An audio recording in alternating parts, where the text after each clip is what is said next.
But let's go right to the Miller Lite Jersey Central Newsmaker Hotline, and joining me for a recap of the Week 3 of the pro football season and to see how we did in this past weekend's WCTC Pro Football Pick'em Challenge. Let's welcome back the General Manager, Mercedes-Benz of Edison, a Ray Catena company. We have Doug Wells back with us this morning here on WCTC. Doug, good morning, and congratulations to you, the VIP winner for the Week 3 of the Pro Football Pick'em Challenge. Say a few words for your adoring fans out there, and what does this mean to you?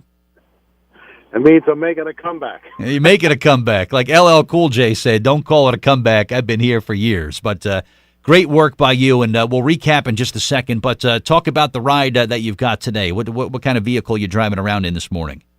Well, thank God, because I'm sitting in traffic on the Garden State Parkway going north. I'm doing 5-10 miles an hour, but I'm driving a brand-new 2019 S450.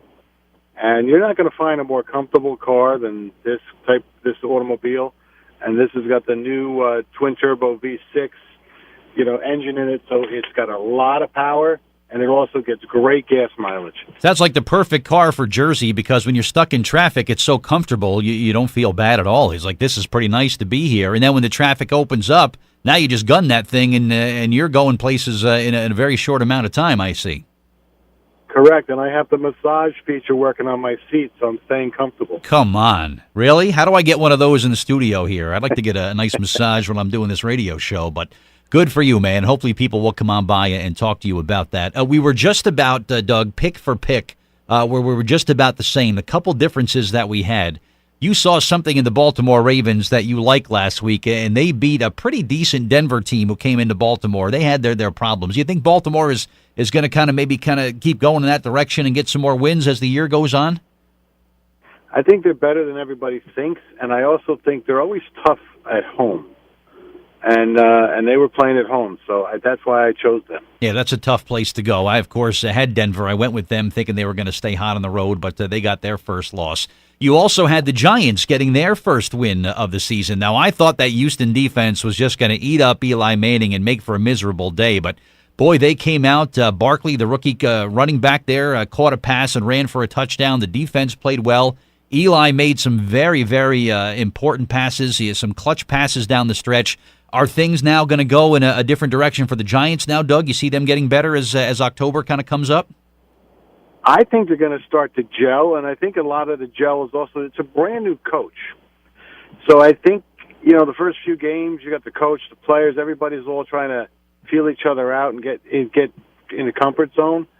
And I think as everybody starts to gain confidence in the game plan and the coach, they change their style of play, and it's only going to make them better. Yeah, I guess it's like anything else. You have to develop a little familiarity and be comfortable with the new coach's system. And maybe last week we saw that maybe some good things are happening. The offense was moving the ball pretty well. Eli actually had, a couple seconds to kind of settle in and throw a ball. The offensive line was getting a lot of scrutiny. So maybe now that's improved. And listen, they got some tough games coming up. They got to play the Super Bowl champs twice this year. So maybe this is a step in the right direction for the Giants. Let's hope so. I agree. And the other game that I had that you had taken New England, and again, the only reason that I took the Lions is because the rule in my house is I have to take a cat team. Nobody saw Detroit beating the New England Patriots. So I guess if you look at it logically, Doug, and I try to look at everything logically, if the Lions can beat the Patriots and the Jets can beat the Lions, does that mean the Jets are better than the Patriots? Should I look at it that way or no? Well, I first of all, I always like betting Detroit when playing Detroit or picking Detroit when they're playing home, especially on Thanksgiving Day. New England was missing a lot of starters that weren't playing in the game, and if you took the quarterback out and you said then you were playing a fantasy league, they were talking about this on Fox and the NFL on Sunday. The next 5 players that you would have picked, probably other than Gronkowski, would have probably been on Detroit. So, yeah. Detroit, I think, gelled a little bit, and I think New England, when they have a bunch of people that are normally in certain positions, it changes their game plan. And if they can focus on the weakness of New England's game plan, they put the pressure on Brady, changes the game. And listen, if I'm thinking for a second that the Jets are better than the Patriots, I should go back to whatever fantasy world I'm living in. As long as Tom Brady lives and breathes, Doug, life for the Jets is not going to be pleasant. We know that, and it hasn't been for a long time. Exactly. But the Jets defense saw what Detroit did, so you know what they're going to try and do to New England. Yep, I think you're right. A couple of other notable games from the weekend gone by here. Miami Dolphins 3-0, and there's some outrageous statistic that a team that goes 3-0 has a very high percentage of making the postseason. Are the Miami Dolphins a legitimate 3-0 team, Doug, or had they just not played anybody yet that is going to give them a test? I think they're actually, I think the team has been better than what their record has shown over the years. Especially the last couple of years. Now they've lost some games that they really shouldn't have lost. So I think they have and they got a lot of young people on that team. So I think they're a team to look out for. Do I think they're the Super Bowl team? No. Yeah, and they've got New England twice on their schedule too. So we'll see how it goes for the Dolphins. Other undefeated team, they're kind of the talk of the league so far, and they are very exciting to watch. This Kansas City Chiefs team, Doug, these guys get the ball up and down the field so fast. They're scoring points like crazy. No one's even really come close to threatening them yet. They're 3-0. They played 2 rough road games to open the season. They were home last week. They beat the 49ers.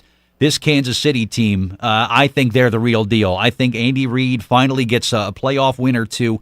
And this is the team that could be playing when we get to February. You like what you've seen from the Kansas City Chiefs so far?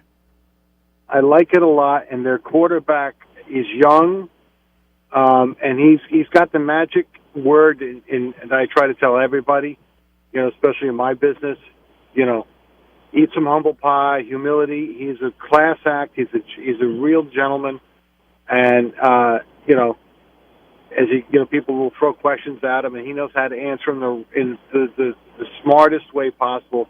It's very, very bright.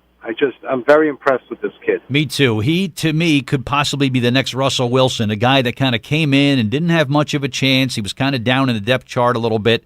He gets a chance to play, and he just elevates that offense. So this Kansas City team, I think, is for real. And the other undefeated team, I think, is for real that might be playing Kansas City when we're playing football in February. The Los Angeles Rams so far, Doug, are just untouchable. They beat their crosstown rivals, the Chargers, this week. That NFC West is, aside from Seattle, I don't see anybody out there that's really playing all that well. The 49ers starting quarterback could be lost for the year. These L.A. Rams, they might just be able to put it in cruise control and get to the playoffs there and maybe go a long way. I mean, I think the early picks could be Kansas City and the L.A. Rams for the Super Bowl. You like what you've seen from Los Angeles? Oh, I love that. In the game ago, their defense played really, really well. They just seem to be on top of the game on every side of the, where they need to be. I mean, they had one bad fumble that was, something that was hard for them, the guy not to fumble the ball.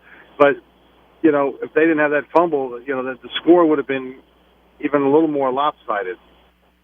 Yeah, you're right. It would have been. So those are our undefeated teams that are still at it. So good luck to them the rest of the way. And, of course, we'll be watching and making our picks.